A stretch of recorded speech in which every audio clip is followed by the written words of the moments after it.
Mais uma vez eu quero agradecer a você por estar aqui e ter confiado no meu trabalho. É uma alegria muito grande poder, mais uma vez, estar aqui com vocês, ter a oportunidade de falar para você em especial um assunto tão importante como o mundo angélico.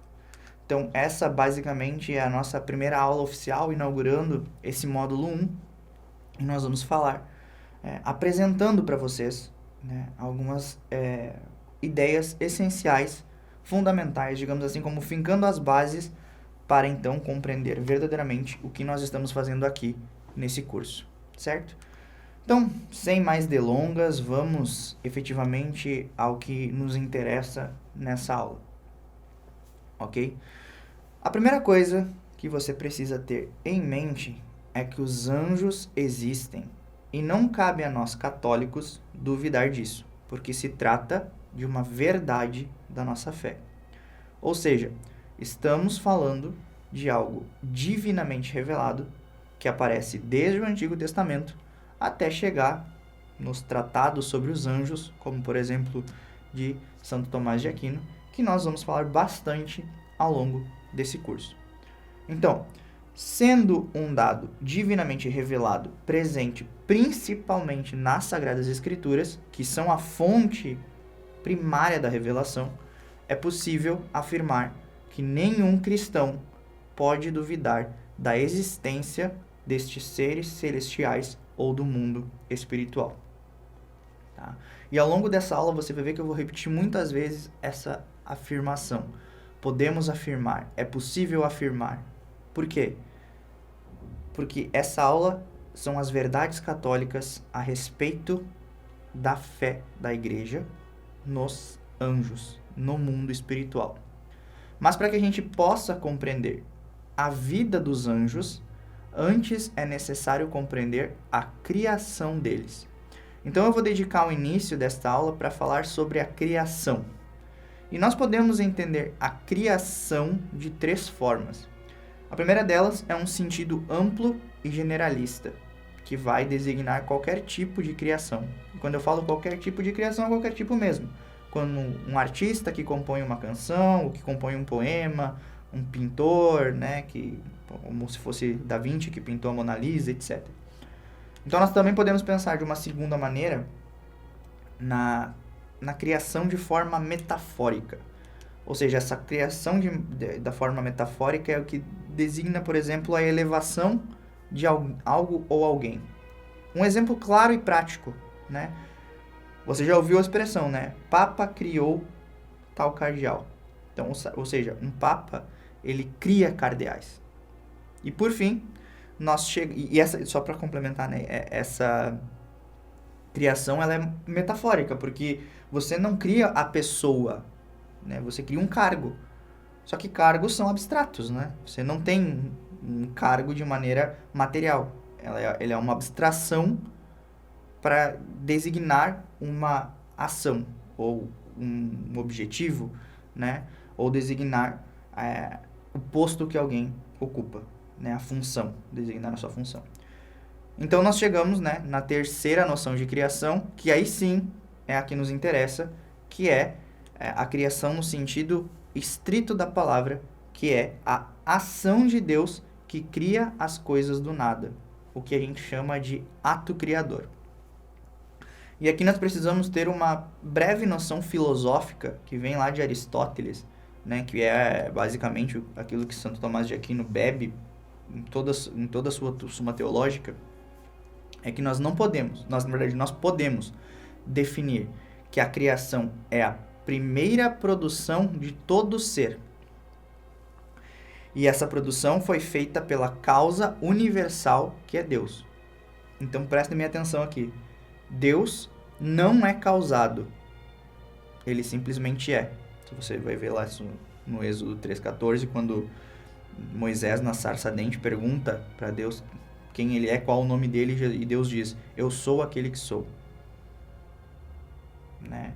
Ou seja, o que isso quer dizer? Que nada causa Deus, mas que Deus é a causa de tudo aquilo que foi criado. Deus não foi criado. Entendem? Se Deus fosse uma criatura, ele não seria Deus. Por isso que Deus é na eternidade. Antes que tudo existisse, eu sou. Compreendem? Então, Deus não necessita que alguém o crie. Ninguém causa Deus. Mas Deus é a causa de tudo. Então, quando Deus cria, ele não necessita de materiais ou de ferramentas para poder criar. Basta a vontade de Deus. Basta que ele diga que algo se faça e aquilo vai se fazer. Você vai ler lá no Gênesis, né? E Deus disse, faça-se a luz. E a luz foi feita. Faça-se um firmamento entre as águas. E assim se fez. Ok? Então, outra questão muito relevante para que a gente tenha conhecimento é o tempo da criação. A gente sabe que o tempo do mundo material é diferente do mundo espiritual. Né? Isso aí nos é falado desde as primeiras catequeses, né? Porque nós temos que entender o tempo de Deus, etc. Então, o tempo de Deus não é o mesmo tempo que o nosso. Mas é muito importante que você saiba que o mundo foi criado por Deus no tempo. O que isso quer dizer? Que houve um tempo em que o mundo não existia. E o próprio Cristo disse isso. Se você ler o Evangelho de São João, lá no capítulo 17, Jesus vai fazer aquilo que a gente chama de oração sacerdotal. Né? Então ele está pedindo a Deus. E Jesus pede que Deus o glorifique com a mesma glória que ele tinha antes que o mundo existisse. E essa glória, claro, essa glória que ele tinha com Deus, né? Porque Jesus é Deus. Mas isso aí não é o tema da nossa aula. E aqui nós chegamos a algumas definições dogmáticas que são fundamentais para o nosso curso, né? Definição dogmática, para quem não tem conhecimento, é aquilo que é verdade de fé revelada, aquilo que não se pode duvidar. É uma verdade inquestionável, né? Aquilo que pertence ao depósito da fé. Certo? O Concílio do Vaticano I, né, ele reitera e confirma, por exemplo, aquilo que é dito no Quarto Concílio de Latrão. E o Quarto Concílio de Latrão, né, ele nos diz que existe um único e verdadeiro Deus que criou, prestem atenção nessa palavra aqui, simultaneamente, desde o início do tempo, do nada, ambas as criaturas, a espiritual e a corporal, que, em grosso modo, é a angelical, né, a mundana e, num segundo momento, a humana, né, que é o ínterim, né, é o meio termo entre o corporal e o espiritual. Por quê? Porque existem essas duas realidades, né? Quando se fala, por exemplo, de uma realidade espiritual, unicamente espiritual, estamos falando de anjos. Quando se fala de uma realidade unicamente corporal, falamos de animais. E quando se fala de ser humano, se fala de alguém que é espiritual e que é material. Certo? Você pode pesquisar isso na Constituição Dogmática Dei Filius, né, que é do Concílio do Vaticano I. Tá? Bom, por que eu disse para vocês prestem atenção nessa palavra simultaneamente? Porque a palavra simultaneamente, ela entra numa discussão que é livre entre os teólogos. Você vê ali, naquilo que eu falei, várias questões que são propriamente dogmáticas, né? Criou ao mesmo tempo, criou simultaneamente, criou do nada, né, um mundo espiritual e um mundo material. Essas são as definições. Mas quando se fala essa palavra simultaneamente, ainda que ela esteja em uma constituição dogmática, os teólogos versam sobre o que isso quer dizer, porque isso ficou aberto, teologicamente falando, né? E por isso que eu estava falando do tempo da criação. Os teólogos discutem se o simultaneamente, que vem do latim simul, significa literalmente ou não ao mesmo tempo. Entendem? Por exemplo, a escola tomista, aqueles que bebem da teologia de São Tomás de Aquino, eles afirmam que foram criados mundo espiritual e mundo material ao mesmo tempo. Enquanto outros teólogos afirmam que esse termo indica que tanto as coisas materiais quanto as coisas espirituais foram criadas por Deus ex nihilo, ou seja, do nada. Mas que há uma diferença temporal entre a criação espiritual e material. Não se sabe quanto a diferença, ninguém precisa, não tem uma precisão de quanto é essa diferença, mas que para eles existe. Claro, isso é uma discussão teológica, como eu não sou teólogo, eu não vou aprofundar tanto nisso aqui, só queria deixar a título de curiosidade. O que eu preciso dizer para vocês é que o Concílio do Vaticano I, lembrando o Concílio de Latrão, entre outros concílios da história da nossa igreja, nos trazem um conjunto de verdades reveladas que, se nós desejamos ser católicos, nós devemos acreditar e professar como fé. Primeira delas, os anjos existem. A segunda, eles foram criados por Deus, juntamente com todas as coisas materiais. E eles foram criados no tempo e não desde a eternidade. O que essa terceira parte quer dizer? Quando se diz que eles foram criados no tempo e não desde a eternidade. Porque somente um ser é eterno, que é Deus, a Santíssima Trindade. No princípio era o Verbo e o Verbo era Deus. Os anjos, eles foram criados depois. Deus não é criado, Deus é. Se os anjos existissem desde a eternidade, eles não seriam criados, eles seriam como Deus é, digamos assim, né? Bom, e por serem criados por Deus, outro ponto muito importante, eles são naturalmente bons, tanto os anjos quanto os homens. Por quê? Porque Deus é bom. E se Deus é bom, ele não cria seres maus. Ou seja, é errado acreditar, como por exemplo a heresia maniqueísta acreditava, que há um Deus bom e um Deus mau. Ou que existe que a matéria é ruim e que o espírito é bom. Não, toda a criação de Deus é boa. Então nós devemos crer que há um só Deus, criador de todas as coisas, ou seja, não há um Deus bom e um Deus mau, né? E que todas essas coisas que foram criadas, visíveis e invisíveis, foram criadas por um Deus, por bondade dele, e que o mal que existe nas criaturas é uma escolha livre de cada uma delas. É uma escolha livre de cada uma delas. Ou seja, Deus não é um inventor do mal, tá? Eu falei anteriormente do Concílio de Latrão, né, o quarto Concílio de Latrão, e ele mesmo resume essa realidade quando afirma que o diabo e os outros demônios foram criados por Deus naturalmente bons, mas que por si mesmo, ou seja, por uma decisão totalmente livre deles, eles acabaram se tornando maus, enquanto o homem também se torna mal, mas não por uma iniciativa dele, mas inicialmente por uma sugestão do diabo.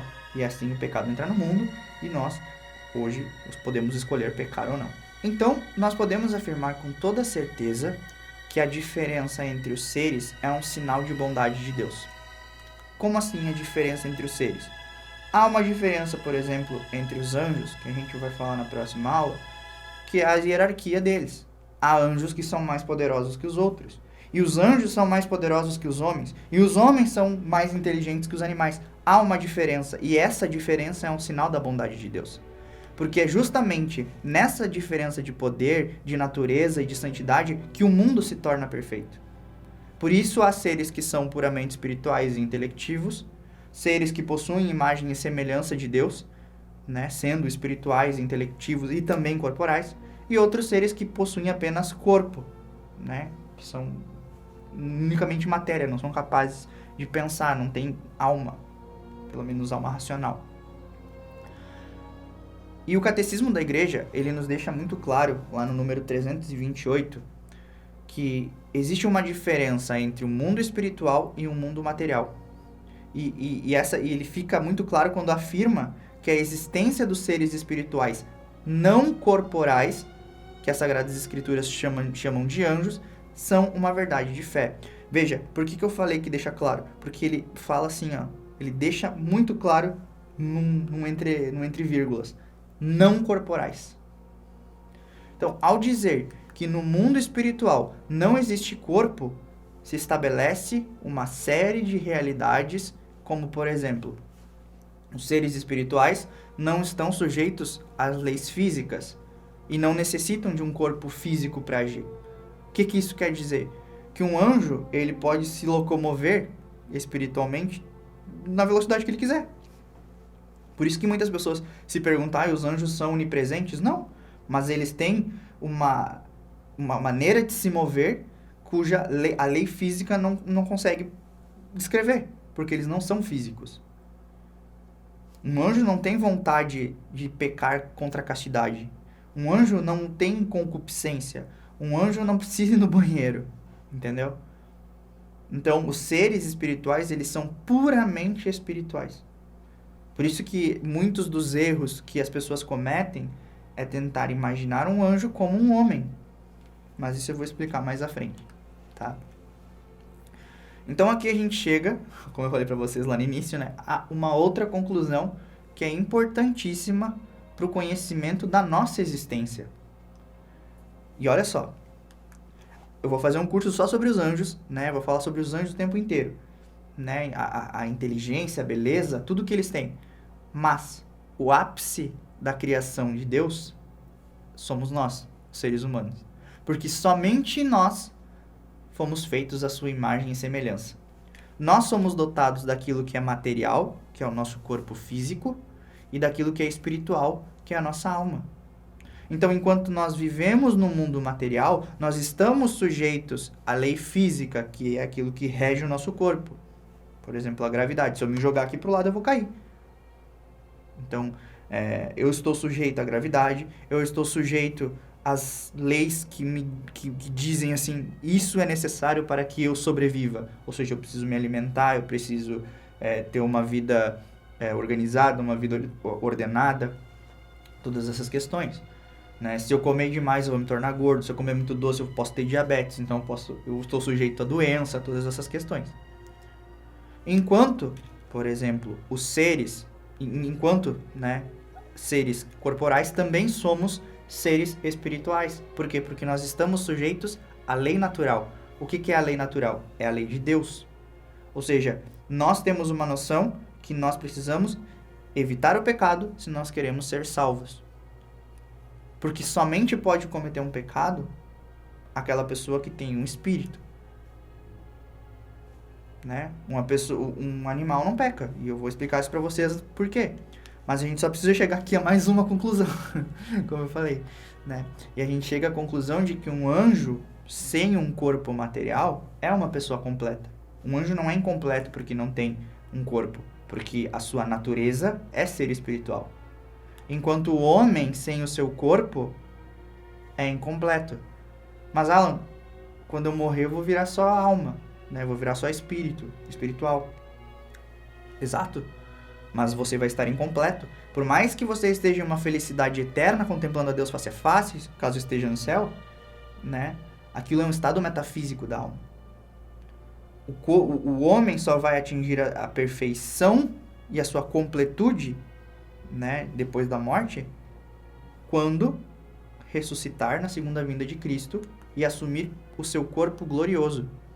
Porque um homem, para ser completo, precisa ter a união do corpo com a alma. A separação da alma e do corpo significa a morte. Claro, como eu falei para vocês, nós estaremos vivos em espírito no céu, mas ainda estaremos incompletos. Por isso que a igreja crê na ressurreição da carne e professa a segunda vinda de Cristo. Nós esperamos a parousia. E é justamente por isso que, para entrar no estudo dos anjos, é fundamental que nós conheçamos a nós mesmos. Ou seja, que nós precisamos conhecer o que é o ser humano. Então, nós compreendemos que o homem é um ser intelectivo e racional. O que significa isso? Que ele é dotado de alma imortal. Como eu falei, a gente não morre. Lá no céu, a nossa alma está viva. Mas, ao mesmo tempo, nós somos dotados de um corpo que é finito, que é a matéria. Se houvesse só matéria, ou seja, não houvesse alma, não existiria pecado. Porque, como eu falei para vocês, matéria não peca. A matéria ela não possui uma vontade intelectiva. Pensa nos animais, né? Um animal ele não tem noção do que é um sacrifício, um animal ele não tem noção do que é adoração, ele não tem noção do que é um amor, ele vive dos instintos. Se uma pessoa trata bem ele vai latir, ele vai abanar o rabinho, por quê? Porque ele se sente bem, mas é instinto.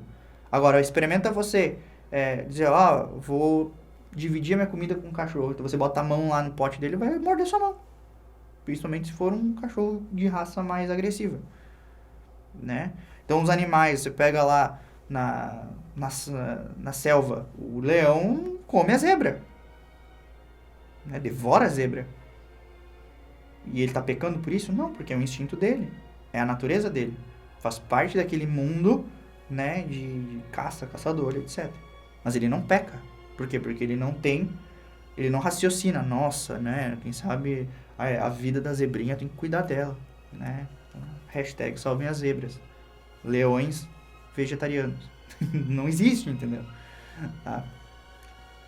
Então, os teólogos, eles chamam aquilo que os animais têm, né? Que o que anima o corpo deles é uma alma sensitiva. Mas essa alma sensitiva não é racional. Porque se fosse racional, seria imortal.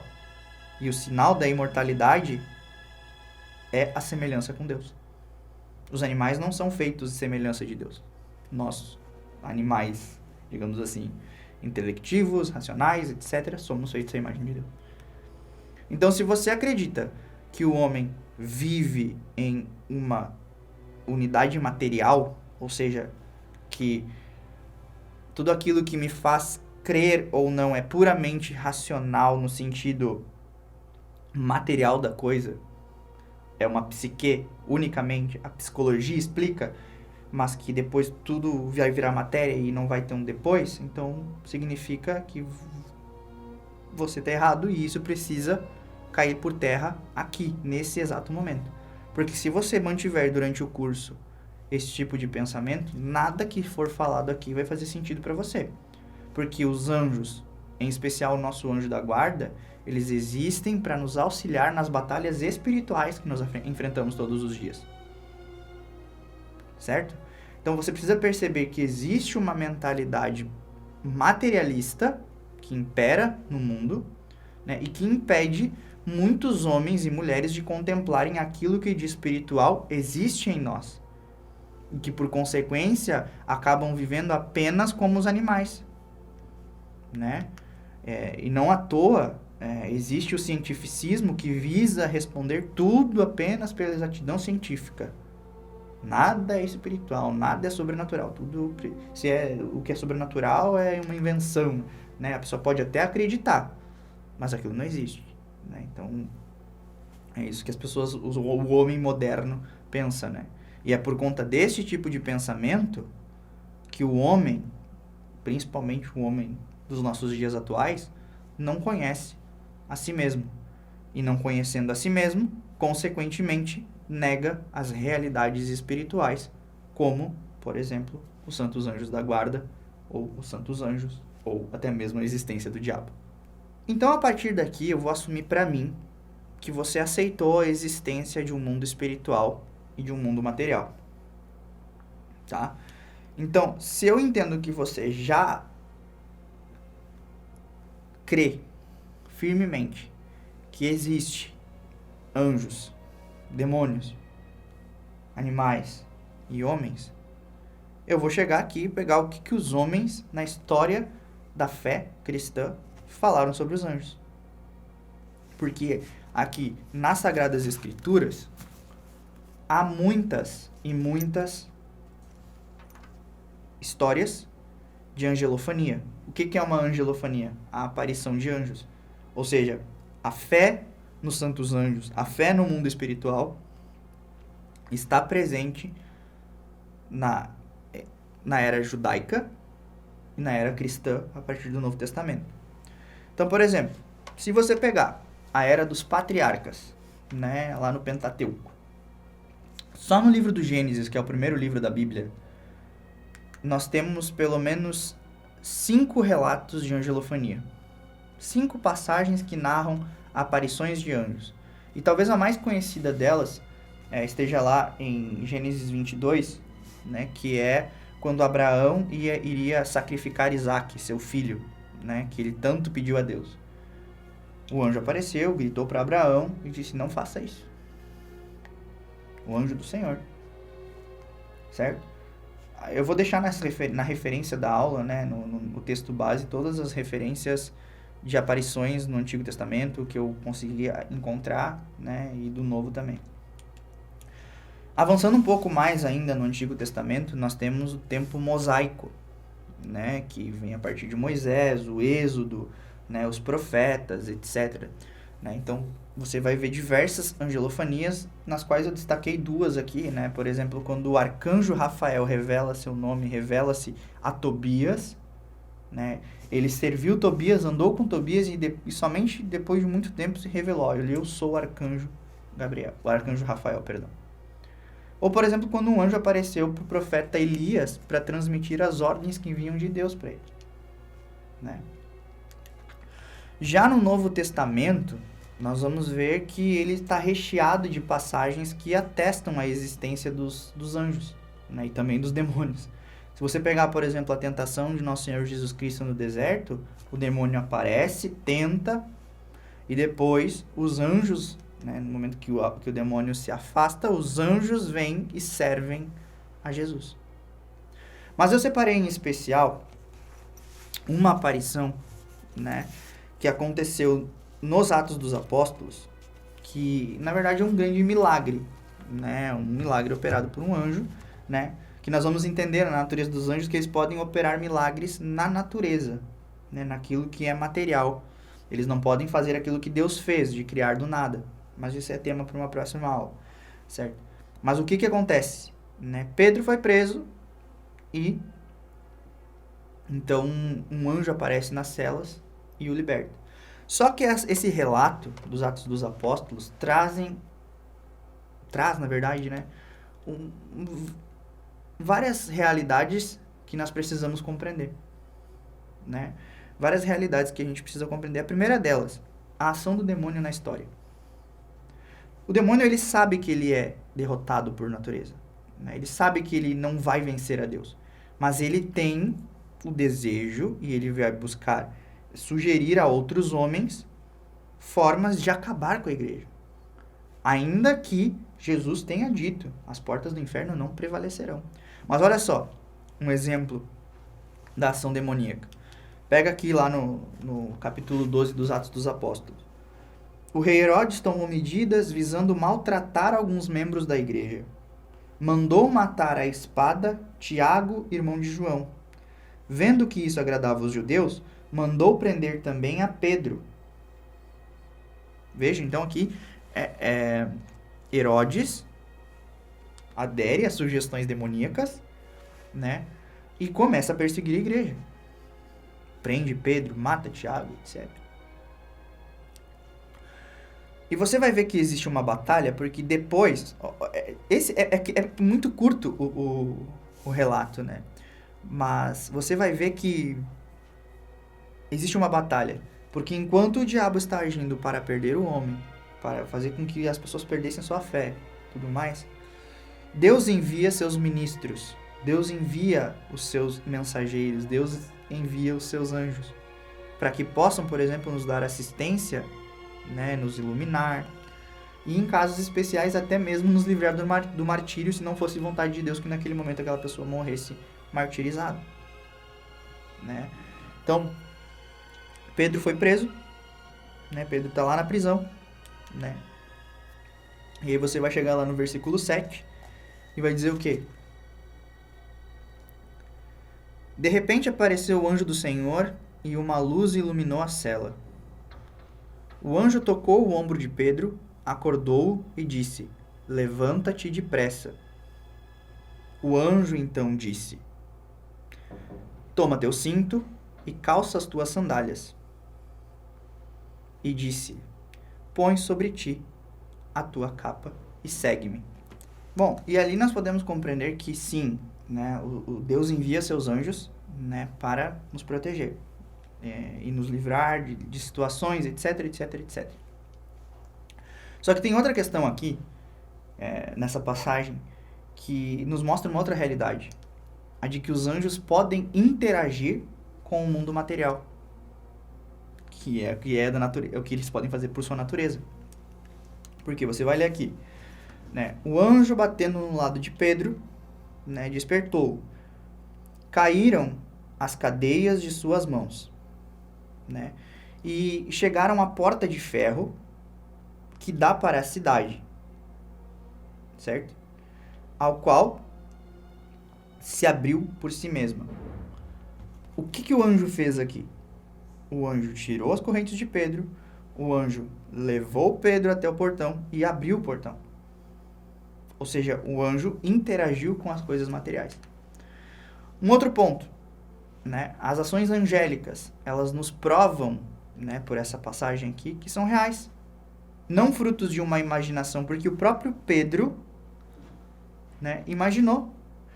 Pedro achou que era uma visão. Pedro não tinha certeza do que estava acontecendo ali era de fato uma ação extraordinária do seu anjo. Pega aqui o versículo 9, por exemplo. O versículo 9 diz: Pedro acompanhou sem saber que a intervenção do anjo era realidade. Ele pensava que era uma visão. Enquanto no versículo 11 narra que Pedro caiu em si e disse: agora sei de fato que o Senhor enviou o seu anjo para me livrar do poder de Herodes e de tudo que o povo judeu esperava. E a próxima ação narrada aqui mostra também que para o povo cristão, para a igreja primitiva, a ação dos anjos era muito natural. Ou seja, se alguém pensa que a Igreja Católica inseriu na teologia essa ação do mundo angélico, né, porque estava tomada por uma mentalidade espiritualista, né, bebendo lá dos romanos, das mitologias. Não. Você pega aqui, né, essa parte a respeito do que a empregada, ao ver que Pedro voltou, o que ela fez, você vai perceber que os próprios cristãos já meditavam e entendiam que os anjos poderiam agir. Olha só. Dando-se conta da situação, Pedro, né, foi à casa de Maria, a mãe de João, chamado Marcos. Muitos ali se encontravam reunidos para orar. Bateu no portão de entrada e uma criada chamada Rosa foi atender. Ela reconheceu a voz de Pedro e foi tanta sua alegria que, em vez de abrir o portão, entrou correndo para contar que Pedro estava ali, diante do portão. Estás louca? Disseram-lhe. Ela, no entanto, insistia. Concluíram então. É o seu anjo. Pedro, entretanto, continuava a bater. Quando abriram, viram que era ele e ficaram atônitos. Com a mão, Pedro fez sinal para que ficassem calados, contou-lhes como o Senhor o fizera sair da prisão e acrescentou: anunciai isso a Tiago e aos irmãos. Saiu dali e foi para outro lugar.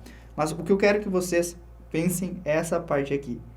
Concluíram então, é o seu anjo. O que isso quer dizer? Quer dizer que os cristãos entendiam que os anjos poderiam se materializar. Se acreditava, e alguns teólogos ainda defendem isso, que um anjo da guarda pode se materializar na pessoa cuja qual ele guarda. Então você vai ver que para os primeiros cristãos a intervenção dos anjos no mundo é tão natural que foi mais fácil acreditar na aparição do anjo de Pedro que na própria libertação dele.